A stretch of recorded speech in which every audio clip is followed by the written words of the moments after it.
நம் உடலுக்கும் ஒரு அட்டவணை உள்ளது. உடலுக்கான கால அட்டவணை அது. இந்த கால அட்டவணையை நாம் முறையாக பின்பற்றினால் மருத்துவரிடம் போக வேண்டிய அவசியமும் இல்லை, மருந்து சாப்பிட வேண்டிய அவசியமும் இல்லை. அந்த கால அட்டவணை இதுதான்.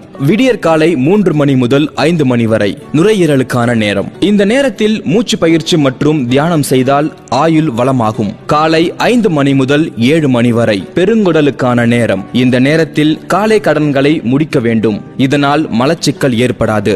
காலை 7 மணி முதல் 9 மணி வரை வயிற்றின் நேரம். இந்த நேரத்தில் சாப்பிடுவது நன்கு ஜீரணமாகும். காலை 9 மணி முதல் 11 மணி வரை மண்ணீரலுக்கான நேரம். வயிற்றில் விடும் உணவை செரிக்க செய்யும் நேரம் இந்த நேரம். இந்த நேரத்தில் எதையும் சாப்பிடக்கூடாது மற்றும் தண்ணீர் கூட குடிக்க கூடாது. காலை 11 மணி முதல் 1 மணி வரை இதயத்திற்கான நேரம். இதய நோயாளிகள் கவனமாக இருக்க வேண்டிய நேரம் இந்த நேரம்.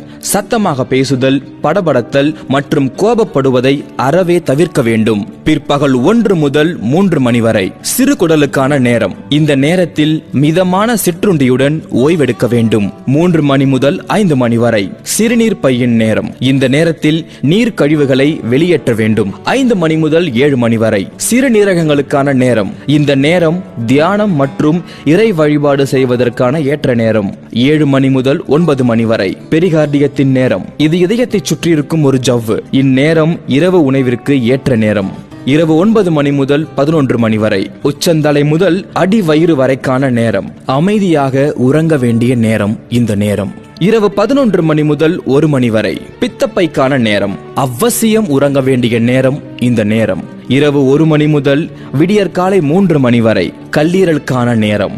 இரத்தத்தை கல்லீரல் சுத்தம் செய்யும் நேரம் இந்த நேரம். கட்டாயம் இந்த நேரம் நீங்கள் தூங்க வேண்டும். இந்த கால அட்டவணைகளை பின்பற்றி வளமுடன் நலமுடன் வாழ்வோம்.